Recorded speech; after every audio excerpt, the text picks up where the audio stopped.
النهارده عاملين اكله كامله متكامله زي ما انتم شايفينها كده. عاملين العصير وعاملين كمان عشوه كده جميله جدا، مش هتاخد معانا وقت وكمان محبوبه. تعالي معايا شوفي الفيديو بتاعنا النهارده. هنعمل اكله من الاخر. يلا بينا حبايب قلبي. السلام عليكم ورحمه الله وبركاته. حبايب قلبي ازيكم؟ يا رب تكونوا بخير. اهلا وسهلا بيكم في قناه ابداعات فرح.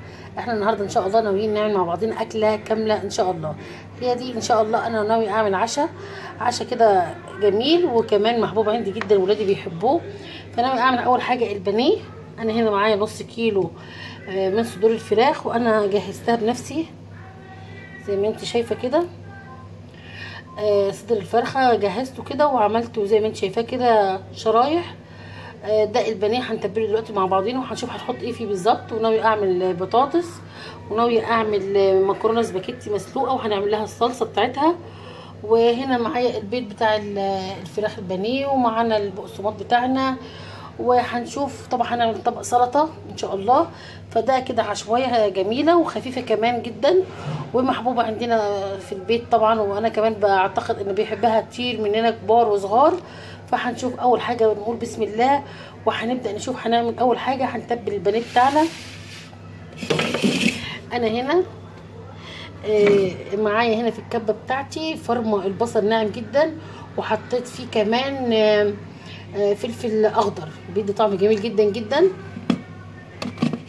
فانا هنا مجهزه البانيه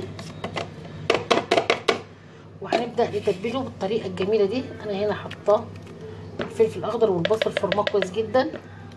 انا على فكره بصور بايدي معلش. ودلوقتي كمان هحط ان شاء الله معلقه حلوه كده من الفلفل الاسود. احط الملح، معلقه كده من الملح، وهحط زي معلقتين كبار من الخل، وكمان هعصر عليهم ليمونه كامله كبيره.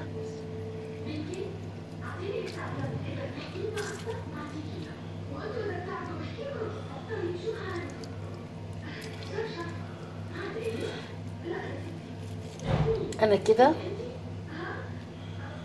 تبلت البانيه بتاعي بطريقه جميله جدا. التتبيله دي بتطلع طعمها بجد بجد روعه. حباك اللي يعمل بانيه يا ريت يعملوا بالطريقه بتاعتي. قد ايه الطريقه دي، والليمون يا حبايبي والخل والبصل والفلفل الاخضر بيدوا ريست كده والطعم جميل جدا جدا. حباكم كلكم تعملوا التتبيله دي بجد بجد هتعجبكم. انا هسيبها كده في التتبيله دي زي ما انت شايفه كده ساعتين. كل ما بتاخد اكتر في التتبيله بتبقى اطعم واجمل. وهسيبكم وهسلق المكرونه في الوقت ده، وهقشر البطاطس بتاعتي، وكمان هجهز طبق السلطه. حبايب قلبي انا حطيت الماده الدهنيه اللي هشتغل بيها، ومعايا هنا بصلايه كبيره.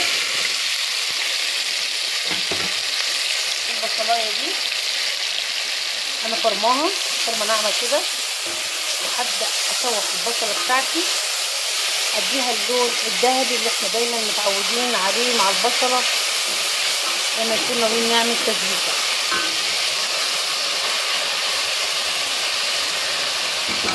اول ما اوصلها للون الذهبي هرجع اوريكم هنعمل ايه مع بعضينا في تسبيكه المكرونه السباكيتي. كده خلاص احنا خلينا لون البصله بتاعتنا اللون الذهبي. نزلنا عليها الطماطم اللي احنا عصرناها،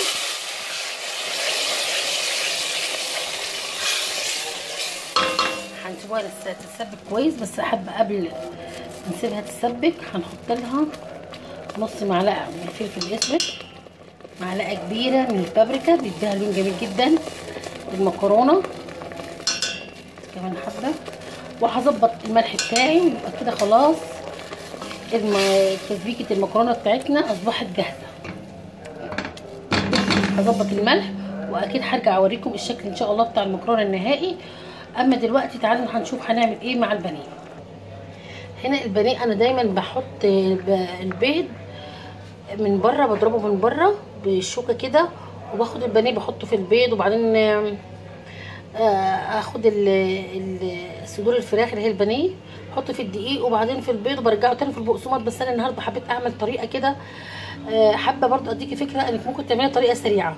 الطريقه السريعه بتاعتي اللي انا حطيت البيض زي ما انت شايفه كده بالطريقه دي هوفر وقت كمان، اللي انا حاطه حبه فلفل اسود، وهقلب البانيه بتاعي كويس جدا جدا بالبيض زي ما انت شايفه كده.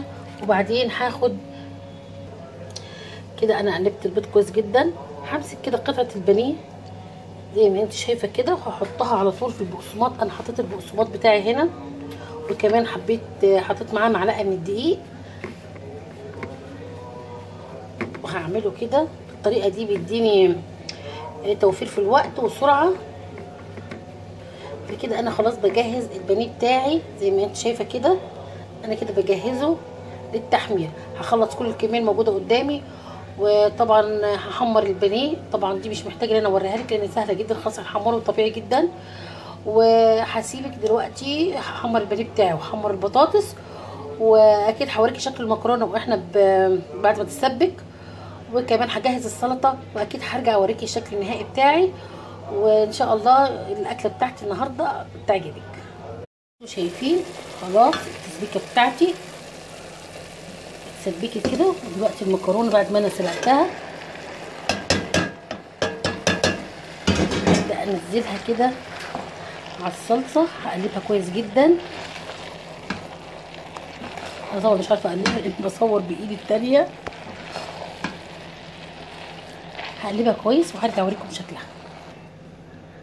كده انا قلبت المكرونه وزي ما انت شايفه شكلها تحفه، والطعم ما اقولكمش عليه، انا دقتها طعمها والله العظيم روعه بجد بجد، طلعت تحفه.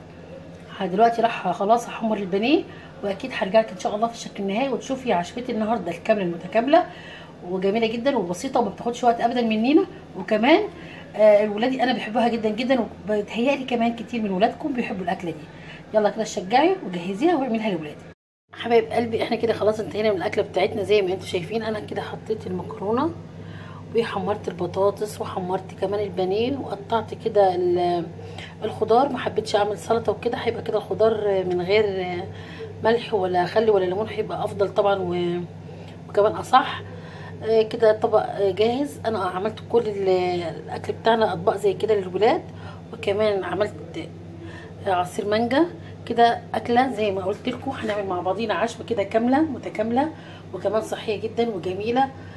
وكمان ممكن انت لو ما حبيتيش تقلي الحاجه دي تحمريها في الزيت او في السمنه، ممكن ان شاء الله قريبا جدا هعلمك طريقه تقدري تحطي البطاطس وتقدري تحطي البانيه في الفرن ما ياخدش زيوت او سمنه كتير، هياخد حاجه قليله جدا ان شاء الله. انا هعمل لك الفيديو ده قريب جدا جدا.